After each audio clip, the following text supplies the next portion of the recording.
thème ce matin, c'est le pouvoir d'enfanter. C'est le premier. Et je refuse cet amen-là, il ne convient pas. Donc le premier thème, c'est, enfin, l'un des thèmes, c'est le pouvoir d'enfanter. Le deuxième, c'est paye le prix de ton rêve. Le troisième, c'est la violence qui accède au règne.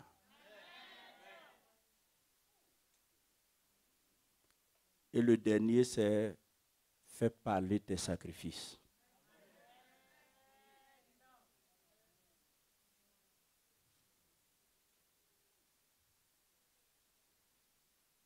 Selon ta sensibilité, selon le réma que tu reçois, tu prends un des thèmes pour le même message.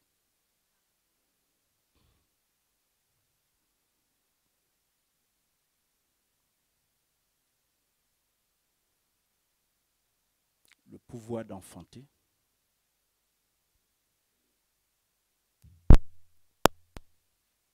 Donc le pouvoir d'enfanter paye le prix de ton rêve. La violence qui accède au règne fait parler tes sacrifices. Prenons 2 Rois, chapitre 19. 2 Rois, chapitre 19.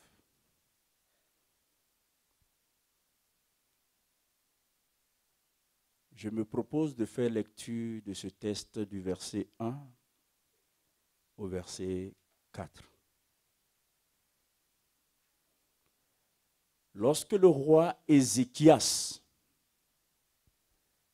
eut entendu cela, il déchira ses vêtements, se couvrit d'un sac et alla dans la maison de l'Éternel. Il envoya Eliakim, chef de la maison du roi, Shebna, le secrétaire,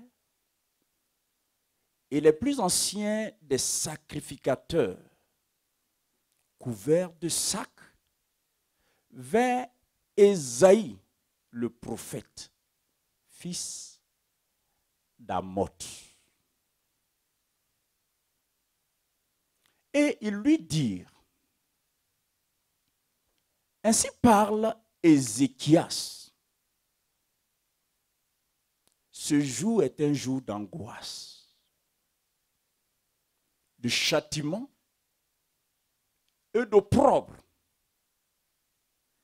Car les enfants sont près de sortir du sein maternel et il n'y a point de force pour l'enfantement.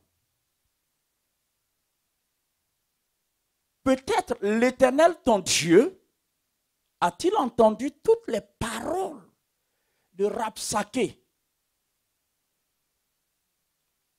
que le roi d'Assyrie, son maître, a envoyé pour insulter au Dieu vivant. Et peut-être l'Éternel, ton Dieu, exercera-t-il ces châtiments à cause des paroles qu'il a entendues. Fais donc monter une prière pour le reste qui subsiste encore. Disons Amen à la parole de Dieu. J'ai l'obligation pour votre compréhension de situer ce texte dans son contexte historique. Nous sommes à une époque où le royaume du Nord appelé royaume d'Israël, fut assiégé par le roi d'Assyrie appelé Sanchérib.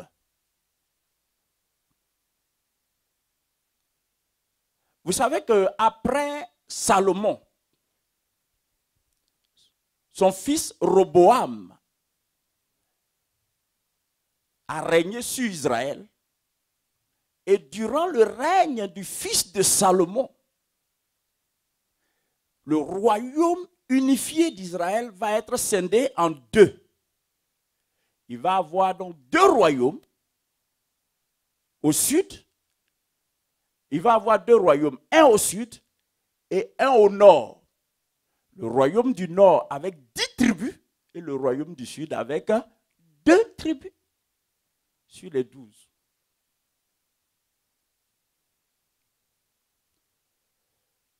Le royaume du nord a subsisté jusqu'au règne du roi Osée. Pas du prophète, mais du roi Osée. C'est pendant le règne du roi Osée que Sanchérib, le roi d'Assyrie, a assiégé le royaume du nord. Et plus tard, a mis fin à ce royaume. Osée était le 19e roi du royaume du nord.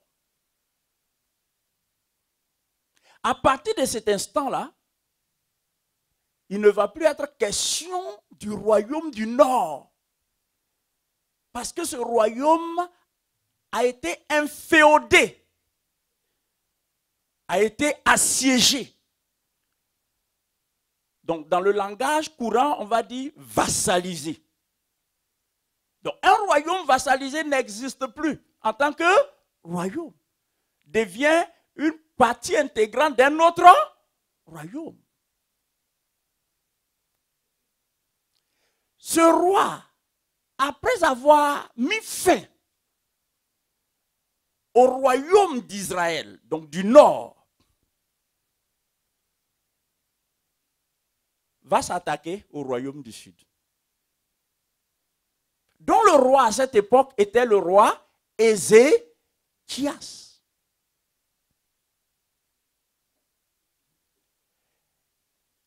Et comme il le faisait à son habitude, il a envoyé son serviteur, je parle du roi d'Assyrie. Il a envoyé son serviteur du nom de Rabsaké. Bien sûr, avec une forte armée.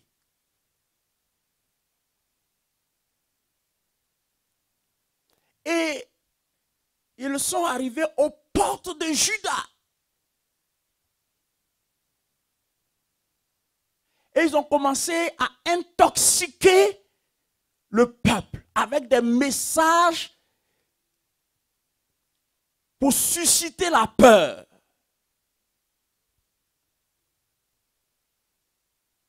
Entre-temps, le souvenir que le peuple de Juda avait, c'est que ce roi a mis fin au royaume du nord. Donc, le souvenir rendait la menace plus inquiétante encore. C'est dans ce contexte-là. Désemparé, Ézéchias va se souvenir qu'à Juda, il y a un prophète. Ézéchias donc va envoyer une délégation auprès du prophète Isaïe. Amen. Et à ses envoyés, il confie un message, mais un message codé.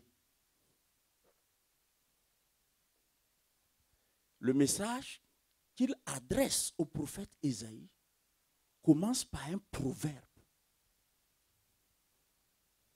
qui dit ceci.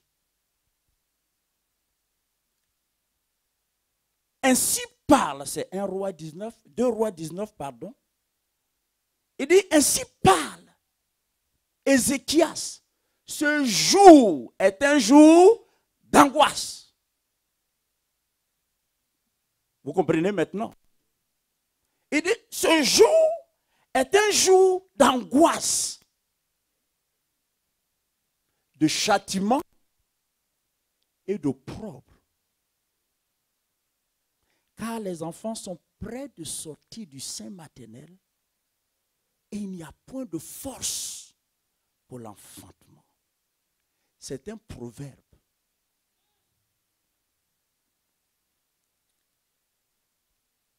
Amen.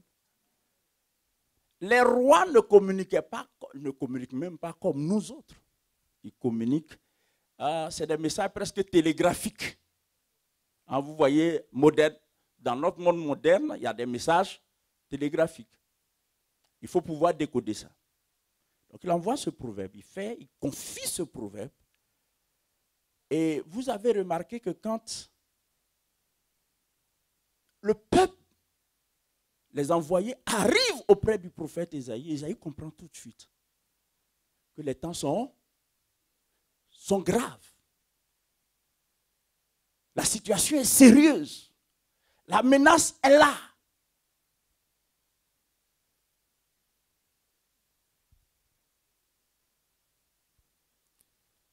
Pourquoi Dieu nous entraîne sur ce terrain?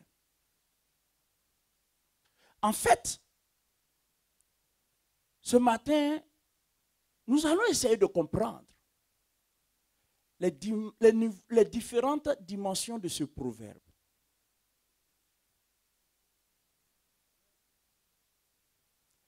Il dit, ce jour est un jour d'angoisse, de châtiment et d'opprobre.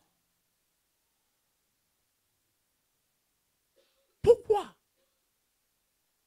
Dans le proverbe. Pourquoi? Parce que les enfants qui sont près de sortir du sein maternel ne sont pas nés finalement. Pourquoi ne sont-ils pas nés? Parce qu'il n'y a pas de force. Le proverbe donc nous entraîne dans la métaphore de l'accouchement. Dans la métaphore de l'accouchement. Pour qu'un enfant vienne au monde, donc pour qu'un enfant vienne au monde, il y a des étapes. Il y a l'étape de la conception et l'étape de la grossesse. Et après, de l'accouchement. Donc, de l'enfantement. Tout le monde sait qu'il peut avoir conception. Donc, il peut avoir grossesse. Et cependant, il peut ne pas avoir enfantement. Et vous savez, autant c'est triste et éprouvant de ne pas être capable de concevoir, autant c'est triste et éprouvant de ne pas être capable de porter une grossesse, autant c'est triste et horrible de ne pas voir sa grossesse aboutir. C'est douloureux. C'est d'autant plus douloureux que la grossesse laisse entrevoir la joie de tenir un enfant en main. Il y a certaines personnes, certaines femmes, quand elles sont en grossesse, dès le premier mois, elles communiquent avec leur enfant. L'enfant, tout en étant dans les entrailles, est présent dans la maison, est présent dans la vie des parents. On lui donne son nom déjà, et ainsi de suite. Et tout cela fait que si la grossesse n'aboutit pas, la déception devient plus grande. Beaucoup plus que l'épreuve de celle qui ne conçoit pas. Mais c'est juste une métaphore. Une métaphore, c'est une figure de style. Là, c'est du français que je parle. Mais je prêche en français. Donc, une métaphore, c'est une figure, c'est une façon de parler. Quand on dit figure de style, hein, figure de rhétorique, c'est une façon de parler. Vous voyez? Dans la façon de communiquer, on peut emprunter des images. On peut emprunter des symboles, on peut emprunter des formes, des images, mais au figuré. Donc ici, l'enfantement est évoqué, mais de façon figurative. C'est-à-dire, c'est au figuré. Donc, il ne s'agit pas d'accouchement biologique.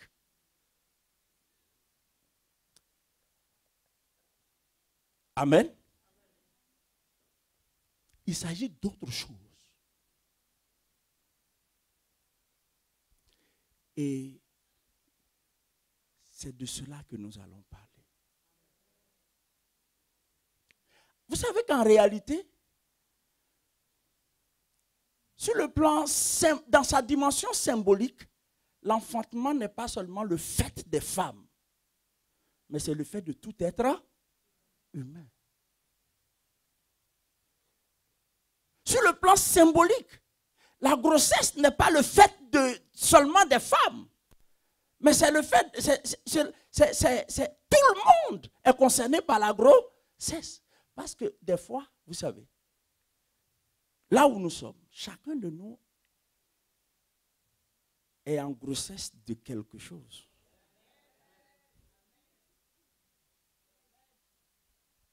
Chacun de nous porte une grossesse. Ta grossesse a un nom. Et ton rêve, c'est de pouvoir tenir l'enfant dont tu es en grossesse. Et cet enfant dont tu es en grossesse, il peut être un projet.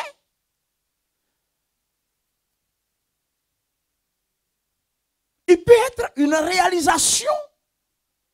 Il peut être une guérison que tu attends. Donc, il peut être une attente. En fait, chacune est en grossesse de quelque chose. Et à chaque façon, chacun travaille à l'enfantement de ce dont il est en grossesse. Chacun travaille à ça. Tu es en grossesse d'une maison, tu es en train de travailler à ça pour construire ta maison. C'est ce dont tu es en grossesse. Tu es en grossesse d'une entreprise, tu es en train de travailler à ça durement pour que l'entreprise voie le jour et que tu puisses porter ton entreprise sur tes genoux et dire enfin, c'est mon entreprise. Tu es en grossesse d'un déblocage. Dans l'immédiat, tu rêves d'un déblocage. Que une situation soit débloquée. Parce que tu sais que le déblocage de cette situation va t'amener dans une autre dimension. Une autre dimension de confort, une autre dimension d'aisance, une autre dimension d'autonomie financière, etc., etc. Tu es en grossesse d'une épouse. Tu es en grossesse d'un mari. Vous voyez, nous ne sommes pas en grossesse des mêmes choses. Et comme sur le plan naturel, il y a des femmes, quand vous les voyez en grossesse, il n'y a pas qu'un enfant en elles. Il y en a un. Il peut en avoir 1, 2, 3, 4, 5, 6. Donc, tu peux être en grossesse de plusieurs choses.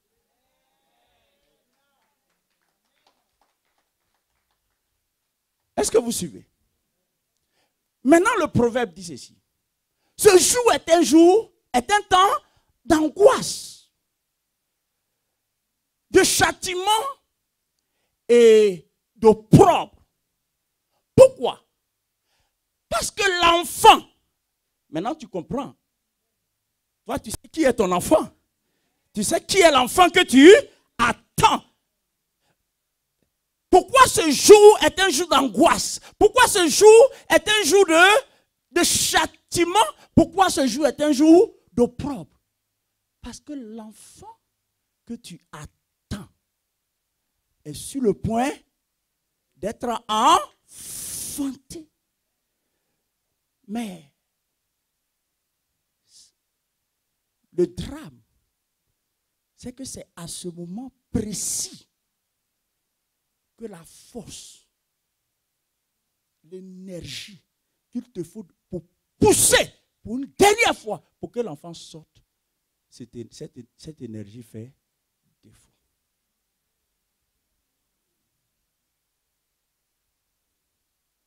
L'enfant est sur le point de naître. L'enfant n'est pas malade. La mère n'est pas malade. Mais il y a un risque. L'enfant peut ne jamais naître. Pourquoi? Parce que la force de pousser manque à la mère. Est-ce que vous me suivez?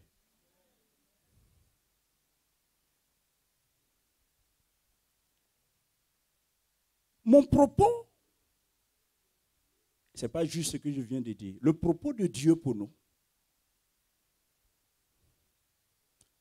c'est justement d'attirer notre attention sur son rôle à lui, à ce moment, à un moment aussi critique. Où, vous savez, nous avons pris du temps. Tu as pris du temps pour concevoir ton projet. Tu as pris du temps pour lutter. Tu as pris du temps pour te battre. Tu as pris du temps pour faire ci. Tu as pris du temps pour faire ça. Et là, tu vois la chose pointer le nez à quelques centimètres. Dans peu de temps seulement, tu vas palper ton rêve. Tu vas palper ton projet. Tu vas pouvoir voir la concrétisation et la matérialisation de ton projet. Malheureusement, à force d'avoir trop combattu, à force de t'être trop battu, à force d'avoir trop lutté, tu n'as plus la force. Tu n'as pas vu la chose arriver. Écoute, tu n'as pas vu la chose arriver. Et donc tu es sur le point. Non pas que tu veux jeter l'éponge, mais tu n'as plus la force de rester sur le podium. Ce n'est pas par manque de volonté, mais par manque de force. Est-ce que vous suivez? Par manque de force. J'attire votre attention sur le fait que dans ce proverbe, la femme n'est ni stérile et son mari non plus. La femme n'est pas stérile et son mari n'est pas stérile. Puisqu'ils ont conçu. Hein, je suis dans le proverbe quoi. Puisqu'ils ont conçu, ça veut dire quoi? Ton rêve est réalisable. Ton projet est réalisable. Ce n'est pas utopique. D'une part et d'autre part, tu as les moyens de réaliser ça. C'est ce que tu as toujours cru. C'est pour ça que tu t'y es engagé. Sauf que tu es arrivé à un stade où tu n'as plus la force de pousser.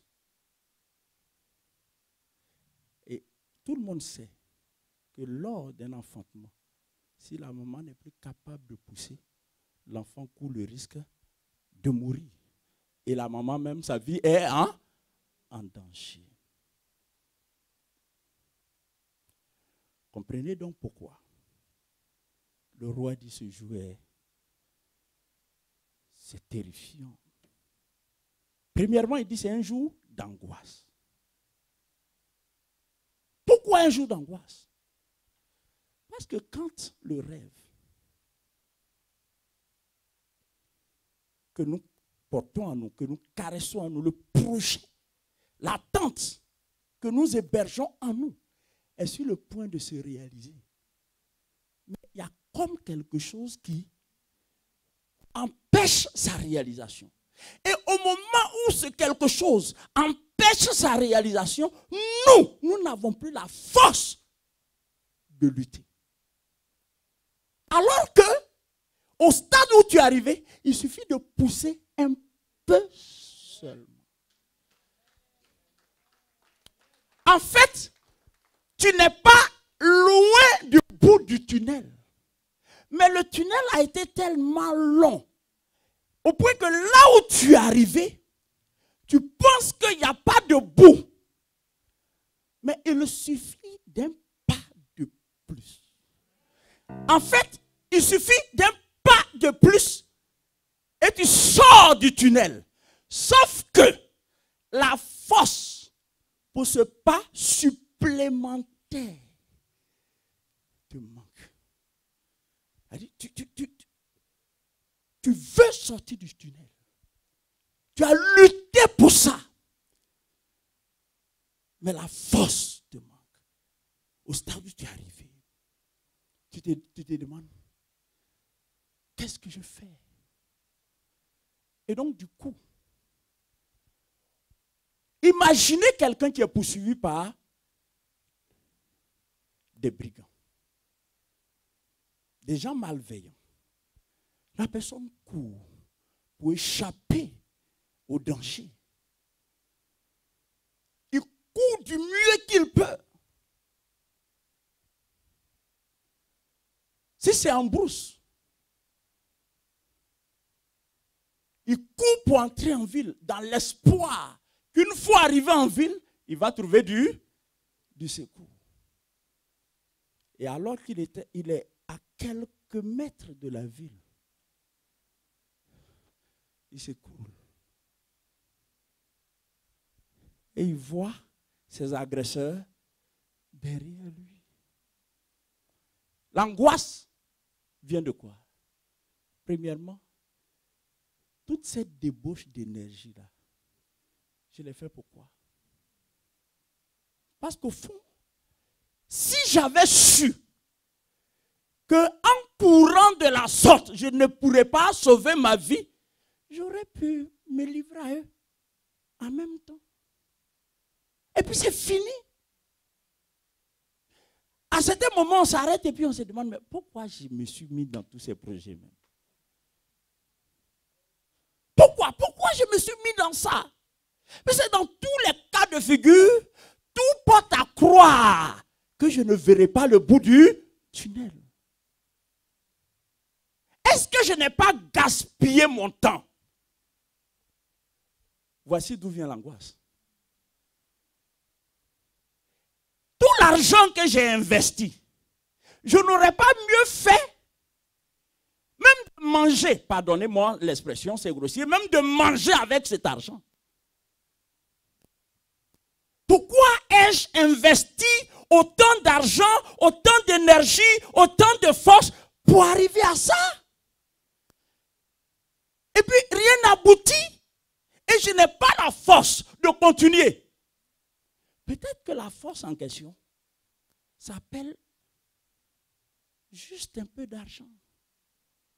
Tu as juste besoin d'un coup de pouce financier. Mais dans ton entourage, qui va le faire? Qui? Personne n'est prêt à le faire. Tu te retournes, tu regardes le chemin parcouru, tu dis waouh. Waouh. Et là, l'angoisse accède à ton cœur. Et quand l'angoisse s'installe, tes pensées sont infestées. Et donc, tes pensées virent à quoi? Est-ce que je ne suis pas sous une malédiction? Est-ce que Dieu n'est pas en train de me châtier?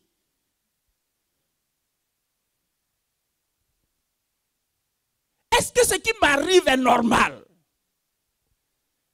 Parce que dans notre société d'hommes, dans notre société ici-bas, on pense que quand tu luttes et tu luttes encore, trop de lutte, ça a l'air d'être synonyme de malédiction. J'ouvre une parenthèse pour dire à quelqu'un que toutes les luttes ne relèvent pas d'une malédiction. Ce n'est pas parce que tu luttes que tu es maudit. Vous savez, le diable est mauvais. Quand tu luttes, tu t'investis, tu fais ci, tu fais ça. Quelquefois, tu as l'impression que dans 2 jours seulement, les comptes seront bons. Et tu vas aussi rendre témoignage. Tu vas dire gloire à Dieu. Et puis, à la veille, une nouvelle vient éloigner encore ton espoir. Tu dis, mais qu'est-ce qui se passe? Qu'est-ce qui se passe?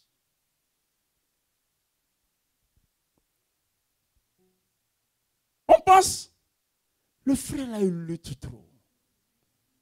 Oh, la soeur là, elle lutte trop. Il faut vérifier quand même dans ta vie, est-ce que ce n'est pas une malédiction? Parce que quand même, on est arrivé en France ensemble. Et même quand on est arrivé, tu étais plus avancé que moi. Vous voyez souvent, on prend des raccourcis pour interpréter l'actualité des autres. Et notre mauvaise façon d'interpréter l'actualité des autres les plonge davantage dans l'angoisse.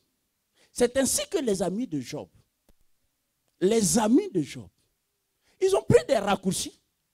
Ils n'ont pas pris du temps pour sonder Dieu, pour parler avec Dieu, pour dire à Dieu, nous allons rendre visite à Job, qui est éprouvé par l'ulcère, qui est éprouvé par toutes sortes de malheurs. Il a tout perdu. Nous sommes en train d'aller lui rendre visite. Seigneur, que devons-nous dire à Job? Que devons-nous lui dire? Qu'est-ce qu'on peut lui adresser comme exhortation pour que notre visite lui soit profitable et ait l'avantage de le relever, de l'encourager, de l'aider à avancer? Seigneur, donne du sens à notre visite. Non, ils n'ont pas fait ça. Ils se sont levés. Pour eux, c'est clair. Ils ont pris leur raccourci. Ce qui arrive à Job là, ça ne peut arriver à quelqu'un que s'il a péché. Voici comment. Quelquefois, avec notre bonne volonté d'aider quelqu'un, on devient une entrave. On devient une entrave, on devient un danger pour la personne. C'est ce qui s'est passé. Ils sont allés. Ils ont fait la fausse pitié auprès de Job. Et après, les masques sont tombés. Ils ont dit à Job, il faut arrêter de te prendre pour injuste.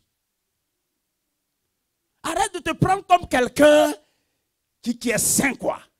Parce que Job, aucun saint ne peut vivre ce que tu vis là. Si tu vis ce que tu vis, les problèmes dans lesquels tu te trouves, tout ce qui s'abat sur toi, non, écoute, Job, si Dieu ne t'a pas abandonné, tout cela ne peut pas t'arriver. Je veux parler à quelqu'un. Sois tranquille. Il y a des choses qui sont en train de t'arriver. Tu ne comprends pas et les gens qui t'entourent ne comprennent pas. Toi-même, tu ne comprends pas. Toi-même, dans le secret de ton cœur, tu es tellement angoissé. Tu es tellement en lutte. Tu es tellement éprouvé que tu te demandes qu'est-ce que tu as fait. Mais ça, tu te poses ces questions, mais à voix basse. Maintenant, si toi, tu ne te comprends pas, n'exige pas que les autres te comprennent. Tu sais, ton pasteur peut ne pas te comprendre. Le regard de ton pasteur sur ton épreuve peut être un regard charnel. Le regard de tes frères en Christ sur ta situation peut être un regard charnel. Et si le regard est charnel, l'exhortation sera charnelle.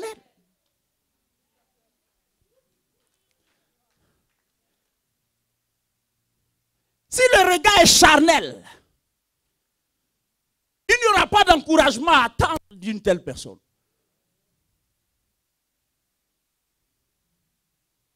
Vous avez vu la lutte qu'il y a eu entre Job et ses amis. Ils ont dit à Job, non. Et puis arrête ton orgueil. On te parle, au lieu de t'humilier pour te repentir, tu es en train de dire que tu es juste. Tu as fait quoi à Dieu? Mais effectivement, nous connaissons, nous aujourd'hui, on a l'avantage de lire toute l'histoire. Eux, ils ne savaient pas la fin. Ils étaient dans le développement. En fait, ce qu'ils ne comprennent pas, ce que les gens ne comprennent pas, c'est que dans une vie, il y a des phases. Et chaque phase a une introduction, un développement et une conclusion.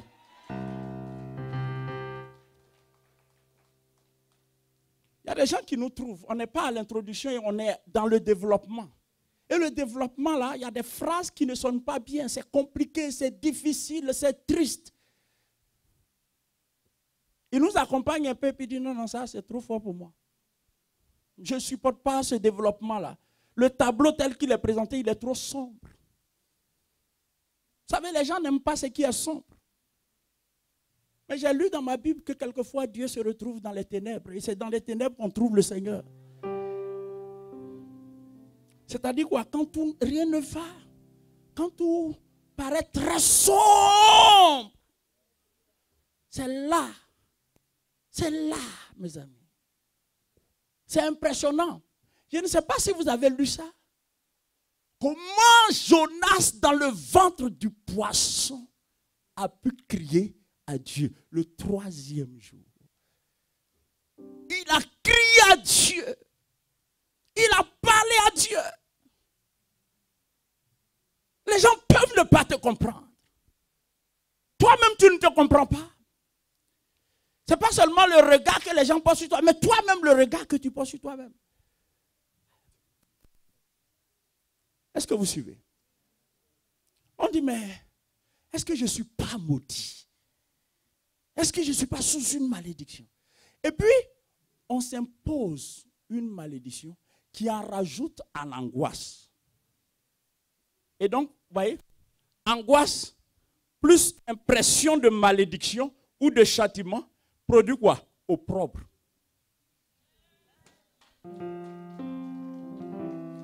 Je reprends l'équation.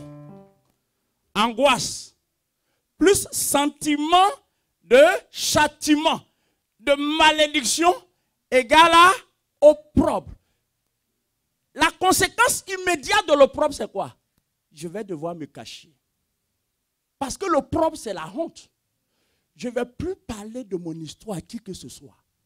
Parce que j'ai l'impression que quand j'en parle, au lieu de l'encouragement que j'espère, au lieu de l'exhortation que j'attends, non, c'est pas ce que j'attends que je vois.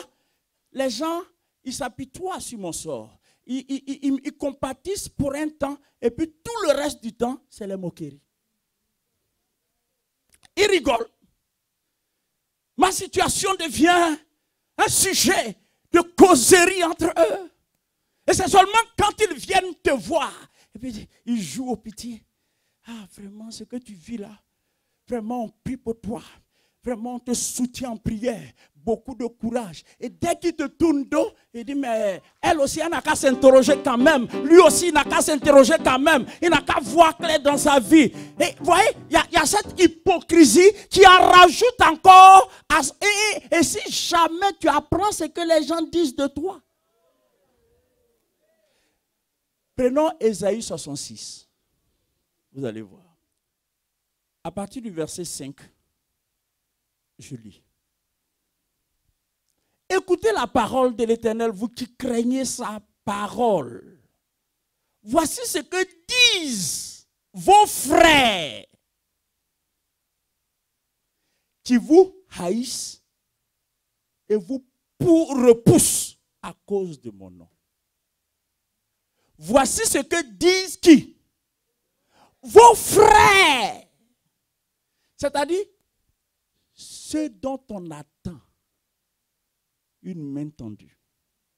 Ceux dont on attend un secours. Ceux dont on attend une assistance. Ceux dont on attend cause de la période critique que nous traversons, il y a des gens dont on attend légitimement de l'encouragement. Ne serait-ce que des paroles de compassion, des paroles de consolation, des paroles qui relèvent.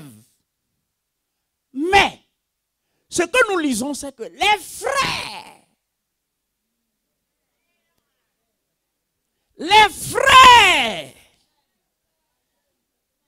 et vous voyez, en principe, il y a des mots qui ne devraient pas être juxtaposés. Il y a des mots qui ne devraient pas cohabiter. Des frères qui vous haïssent. Vous voyez ça? Frère haine. Mais, tu ne contrediras pas ça. Parce qu'il se pourrait que ce soit toi-même ton actualité. C'est-à-dire des frères qui vous haïssent et vous repoussent à cause de mon nom. Vous avez bien lu, Dieu parle à ceux qui comptent sur Dieu, à ceux qui se fient à Dieu, à ceux qui craignent la parole de Dieu, à ceux qui aiment Dieu, à ceux qui n'ont pas d'autre appui que Dieu. C'est à ceux-là que Dieu parle. Et Dieu leur dit, vos frères vous haïssent. Vos frères vous haïssent. Je ne sais pas ce que les gens disent de toi à cause de ton choix de marcher avec le Seigneur. Je ne sais pas ce que les gens disent de toi à cause de ta détermination. Rien ne va, mais tu es déterminé. Tout est sombre, mais tu es déterminé. La lumière n'est pas là, mais tu es déterminé. Les fardeaux sont là, mais tu es déterminé. La tristesse est là, mais tu es déterminé. Et les gens se demandent, mais il souffre, elle souffre, et elle continue de dire alléluia, Dieu est grand. Et je vais dire à quelqu'un ce matin, aucun problème, aucune difficulté n'arrivera à arracher de ta bouche ton alléluia, ton alléluia. Tu continueras de célébrer ce Dieu parce que tu as fait le choix, parce que tu ne veux plus traiter, tu ne veux plus dealer avec les marabouts, tu ne veux plus dealer avec les francs-maçons, avec la société secrète. Non, tu as fini avec ça. Et maintenant les gens se demandent, est-ce qu'il le réalise? Est-ce qu'elle réalise qu'il est en train de perdre son temps? Qu'elle est en train de perdre son temps? Regardez mes amis, regardez, regardez. Voici ce que disent vos frères qui vous haïssent et vous repoussent à cause de mon nom. Écoutez, que l'Éternel montre sa gloire. C'est eux qui disent ça, hein? Que l'Éternel montre, ça dit qu'ils sont en train de se moquer. Et ils n'ont pas peur d'aller sur un terrain aussi sacré que celui de Dieu. Et qu'est-ce qu'ils sont en train de dire? Que son Dieu, il n'a pas dit qu'il est chrétien, elle n'a pas dit qu'elle est croyante, elle n'a pas dit qu'elle est fille de l'alliance, son Dieu n'a qu'à montrer ça. Regardez, que son Dieu montre sa gloire et que nous voyons sa joie, que nous voyons votre joie. Oh mon Dieu, les gens t'ont tellement vu dans la tristesse qu'ils pensent que ta vie va se terminer dans la tristesse. Les gens t'ont tellement vu dans l'abattement qu'ils pensent que ta vie va se terminer dans l'abattement. Mais je t'annonce que leurs propos ne sont pas les derniers de ta vie. Je t'annonce que leurs propos ne sont pas la conclusion. Vous savez, il y a une introduction et il y a un développement. Suivez-moi très bien. Je suis dans la métaphore de la littérature. Écoutez, quand on écrit un texte, on commence par une introduction. Après, on s'attaque au développement et on finit par la conclusion. Normalement, l'introduction est moins ample que le développement. Et le développement est plus long que la conclusion. Parce que dans le développement, on évoque les grandes lignes. Il peut y avoir jusqu'à... Donc dans le développement là, ça peut être très long. Mais j'informe quelqu'un. S'il y a eu introduction et qu'il y a eu développement, il y aura conclusion. Je dis à quelqu'un, il y aura une conclusion. Je dis, il y aura une conclusion. parce que le test serait handicapé et incorrect qu'il y ait introduction, développement, ça.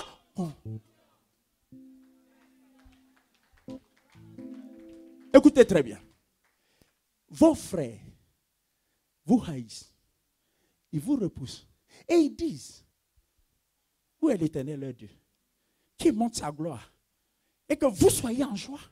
Il n'a qu'à montrer sa gloire. Il dit, vous n'avez pas dit qu'il est omniscient, vous n'avez pas dit qu'il est omnipotent, vous n'avez pas dit qu'il est fort. Il n'a qu'à montrer sa gloire et puis vous serez en joie. Continuons.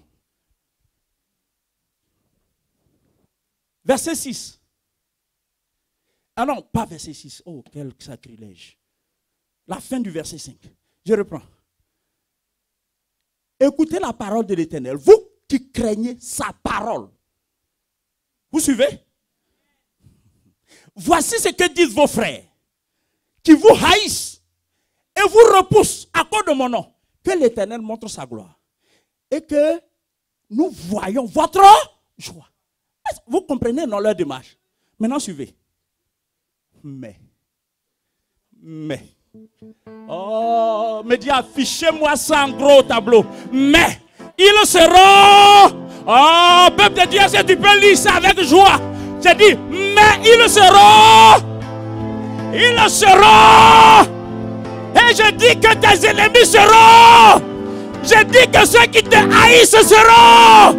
Je dis que ceux qui veulent du mal de toi seront. Est-ce que tu peux me donner un amen? Ils seront confondus. Qu'est-ce que cela veut dire? Parce que tu n'as plus la force d'enfanter. Tu ne peux plus pousser. Angoisse, châtiment, opprobre. Ton entourage s'en rend compte et ils sortent la langue contre toi. Ils sortent la langue. Et les gens, ils parlent. Dans ta vie à Jésus, accepte Jésus, fais ceci à Jésus, fais cela à Jésus. Son Jésus, là, on veut le voir. Son Jésus, là, on veut le voir. Ce sont des propos que tu as entendus par moment. Et des propos qui ont rajouté à ta tristesse. Des propos qui, à certains moments, t'ont même fait vaciller. Et ont fait chanceler ta foi. Oui. Parce que nous sommes des humains.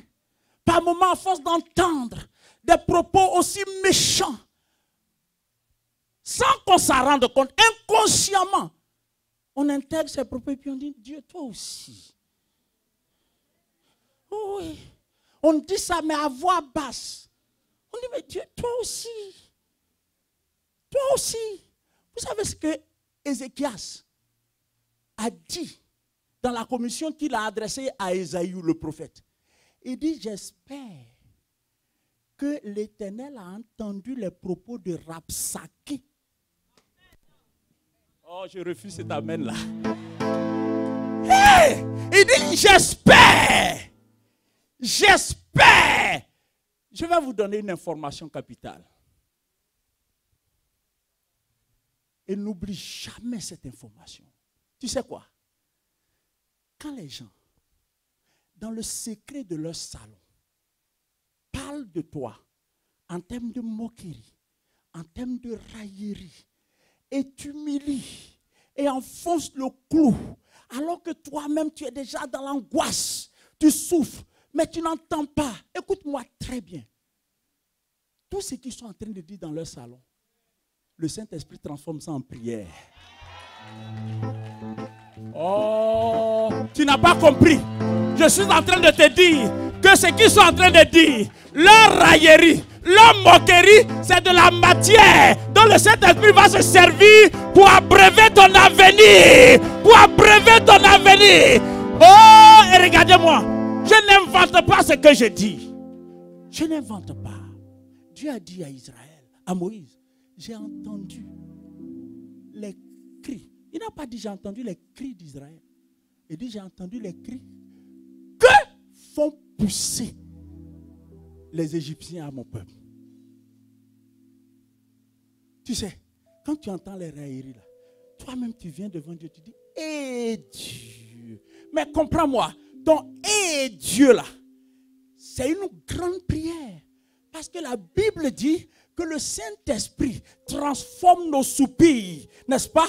Il les transforme et il les traduit en intercession, en supplication devant Dieu. Je veux parler à quelqu'un qui a déjà soupiré dans une situation donnée. Tu as déjà soupiré, ton âme a soupiré, tu t'es posé des questions. Je te dis, je t'informe que tes soupirs ont été recueillis par le Dieu vivant et vrai. Le Seigneur a recueilli tes soupirs. Et tes soupirs, il les voit comme des supplications, comme une intercession. C'est pour ça qu'après Dieu dit, Dieu s'adresse à ceux qui sont haïs par leurs frères, à ceux qui sont repoussés par leurs frères. Dieu s'adresse à eux et Dieu leur dit, ils seront. Oh, regardez. Suivez-moi. Ils seront confondus. Verset 6. Une voix éclatante sort de la ville. Une voix sort du temple. Qui est le peuple de Dieu? Qui est le peuple de Dieu? Et si tu es peuple de Dieu, tu es quoi? Oh non, tu n'as pas compris. Je passe à l'autre rangée. Si tu es peuple de Dieu, tu es quoi? Tu es son temple. La voix sort d'où? Non, est-ce que la voix sort d'où? La voix sort du temple. Et cette voix n'est pas la voix de la confusion. Cette voix n'est pas la voix de l'angoisse. Cette voix n'est pas la voix de l'opprobre. Mais la Bible dit, c'est une voix éclatante. Oh, c'est une voix éclatante. Et j'annonce à quelqu'un que ta voix va être libérée. Ta voix va être libérée. Ta voix va être libérée. Elle a été rendue roc par les circonstances.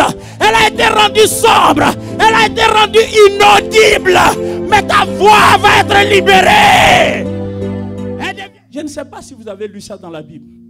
Mais dans ma Bible à moi, il est dit que sous le ciel, il y a un temps pour tout. Il y a un temps pour pleurer. Et il y a un temps pour rire. Tu ne peux pas pleurer toute ta vie. Je dis à quelqu'un, tu ne peux pas pleurer toute ta vie. Même si les circonstances t'imposent les pleurs, ton Dieu se lèvera. Il dit une voix éclatante sortie du temple. Il dit c'est la voix de l'Éternel. Ils n'ont pas dit ils veulent voir ton Dieu. Dieu va parler à travers toi. Ils vont entendre la voix de l'Éternel à travers toi. Ils vont entendre la voix de l'Éternel à travers toi. Écoute très bien. C'est la voix de l'Éternel. Écoute, écoute. C'est la voix. Et la suite là, je tremble même. C'est la voix de l'Éternel.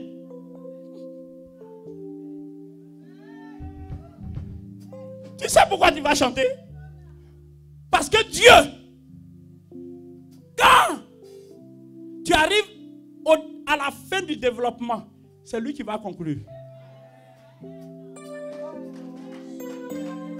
J'ai dit c'est lui qui va.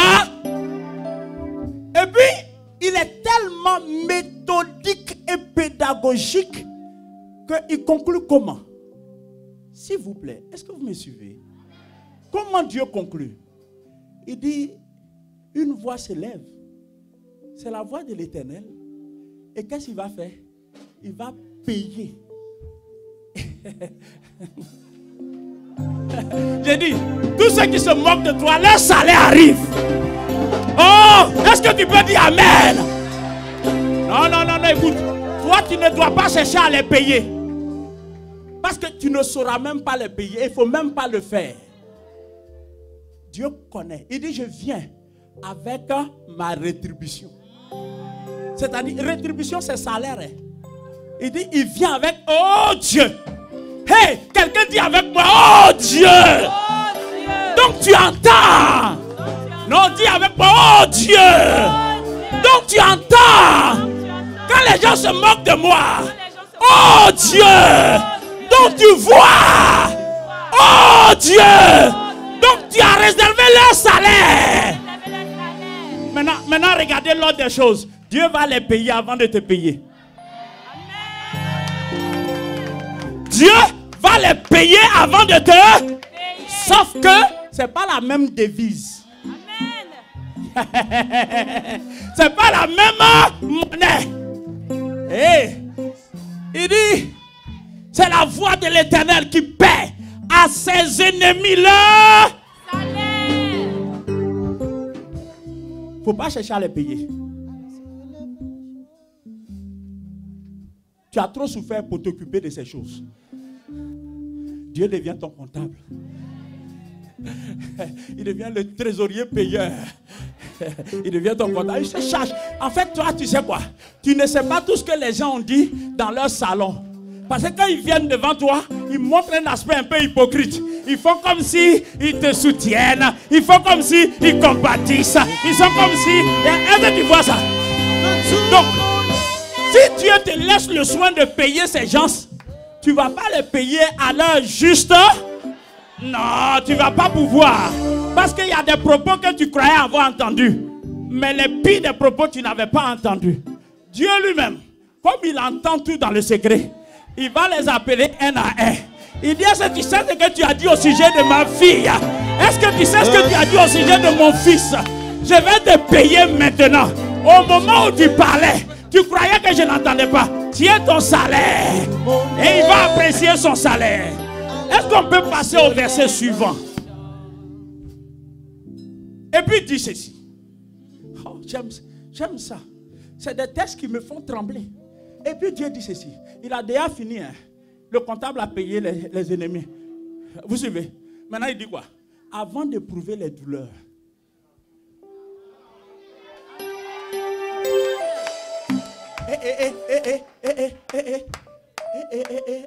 2 Rois 19 dit, verset 3 dit, les enfants qui sont près de naître ne peuvent pas naître parce qu'il n'y a plus de force. Ésaïe chapitre 66 dit, verset 7 dit, avant d'éprouver des... C'est-à-dire quoi? Tu as trop souffert. Dieu va t'épargner cette dernière. Oh my God! Il va t'épargner cette dernière souffrance. Tu n'auras plus un... Oh my God! Oh my God! My God!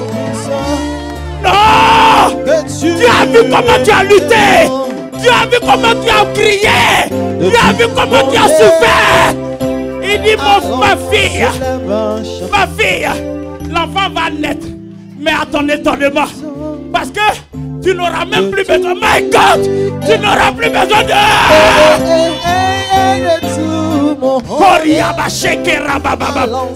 Avant d'éprouver les douleurs, elle a... Avant que les souffrances lui vinssent, elle a donné naître. Elle a donné naître. Alors, je veux conclure et puis revenir dimanche. Écoutez-moi très bien. Là, Dieu nous introduit dans un ordre des choses qui échappe aux personnes concernées. C'est-à-dire, tu réalises qu'en réalité, tu n'as pas la force d'accoucher. Comme tu n'as pas la force d'accoucher, est-ce que quelqu'un m'écoute? Dieu voit.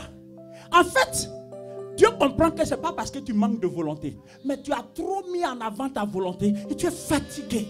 Et Dieu voit que là, vous savez, c'est Dieu qui a dit à Paul, ma grâce. Ma grâce. Parce que c'est quand tu es faible. Oh, je voudrais que Dieu me permette de dire ça autrement. Quand tu es HS. Quand tu es complètement HS. Dieu sait que tu es HS. Et que là, si lui-même Dieu te demande quelque chose, ce sera une punition. Parce que tu n'as pas la force de le faire. C'est pourquoi Dieu dit, et j'aime bien l'ordre des choses, c'est pourquoi Dieu dit, avant que tu n'éprouves les douleurs, avant que les souffrances ne se présentent à toi, moi-même Dieu, je deviens ton gynécologue. Je te fais accoucher sans péridurale, sans césarienne. Tu vas donner naissance à un fils. C'est-à-dire, ton projet va voir. Et quand ton projet va voir le jour, toi-même tu t'arrêtes, tu dis ça. Mais, tu te demandes, mais la solution est venue d'où? Je me suis trop battu. Je me suis trop débattu. Et j'étais sur le point de jeter. J'ai même jeté. La solution vient d'où? Vous savez quoi? C'est l'intervenant. L'intervenant de la dernière. Et quand il arrive, je veux terminer sur ça. La Bible dit, le châtiment qui nous donne la paix. C'est-à-dire quoi? Les dernières douleurs là, il ne te permet plus de les souffrir. Tu as trop souffert. Donc lui-même, il prend sur lui ces douleurs, mais l'enfant sera ton enfant.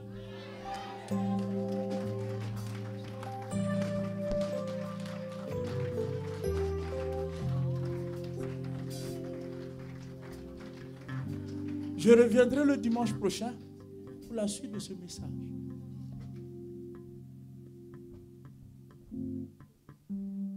J'ai foi.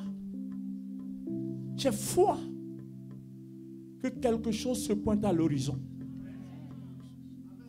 J'ai foi qu'il y a un changement de statut qui a été décidé depuis le trône de Dieu. J'ai foi.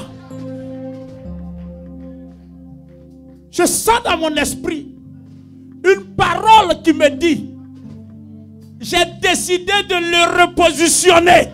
J'ai décidé de la repositionner.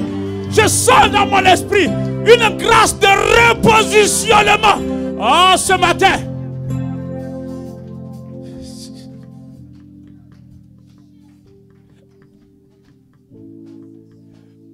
Vous savez, quand une femme accouche, au dernier moment sans douleur, si ce n'est pas artificiel, elle accouche. Mais elle accouche d'une façon tellement aisée qu'elle se demande, est-ce que j'ai fini d'accoucher? C'est ce qui va t'arriver. J'ai dit, c'est ce qui va t'arriver. Et donne un amen fort à ça. J'ai dit, c'est ce qui va t'arriver. C'est ce qui va t'arriver.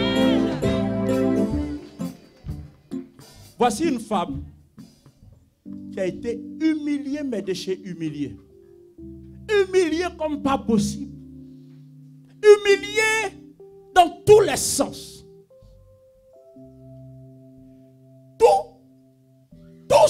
Toutes ses amies, permettez-moi, moins battante, j'ai failli dire moins intelligente qu'elle est, étaient dans leur foyer. Et toutes lui demandaient, mais qu'est-ce qui t'arrive? Qu'est-ce qui t'arrive? En plus, tu dis que maintenant tu es dans le Seigneur. Mais ton Seigneur là, qu'est-ce qu'il veut de toi? Est-ce que tu pries bien ton Dieu? Est-ce que ton Dieu là, il t'entend? Et les gens lui ont dit, si ton Dieu ne t'entend pas, il faut venir essayer pour nous. Vous comprenez ce que ça veut dire? Elle a dit pas question. Elle a raisonné un peu comme les amis de Daniel. Ils ont dit, même si Dieu ne nous délivre pas, il reste notre Dieu. On le suit. On ne va jamais l'abandonner. Et les années passent. Et la sœur, son âge passe. De la quarantaine, elle rentre dans la cinquantaine. Ça, c'est des périodes critiques pour une femme. C'est critique. Quand tu sors, quand tu es dans la trentaine, tu caresses encore l'espoir. Et puis c'est une femme intellectuelle. Elle est belle. De par sa constitution physiologique. Et puis, ce qu'elle mérite là, entre guillemets, elle n'a pas ça. Les années passent, les années passent, les années passent, les années passent. Les gens l'appellent et lui disent, tu es sûr que tu pries le bon Dieu? Est-ce que tu n'es pas dans une secte? Elle a dit, c'est pas grave. Même si je suis dans une secte, j'irai jusqu'au bout. C'est cette détermination-là. Et j'ai la joie de vous annoncer que le ciel s'est ouvert sur sa vie.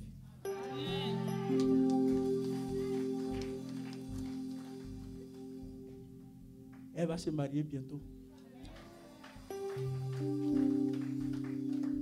Et les gens vont venir de beaucoup de pays.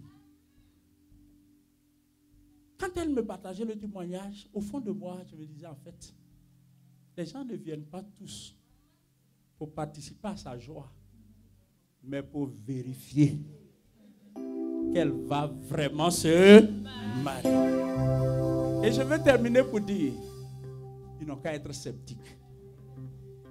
Ils n'ont qu'à être sceptiques. Ils n'ont qu'à être négatifs comme ils peuvent être. Mais ils finiront par déclarer que ton Dieu est grand, que ton Dieu est fort. Tiens-toi debout et nous allons bénir ce Dieu.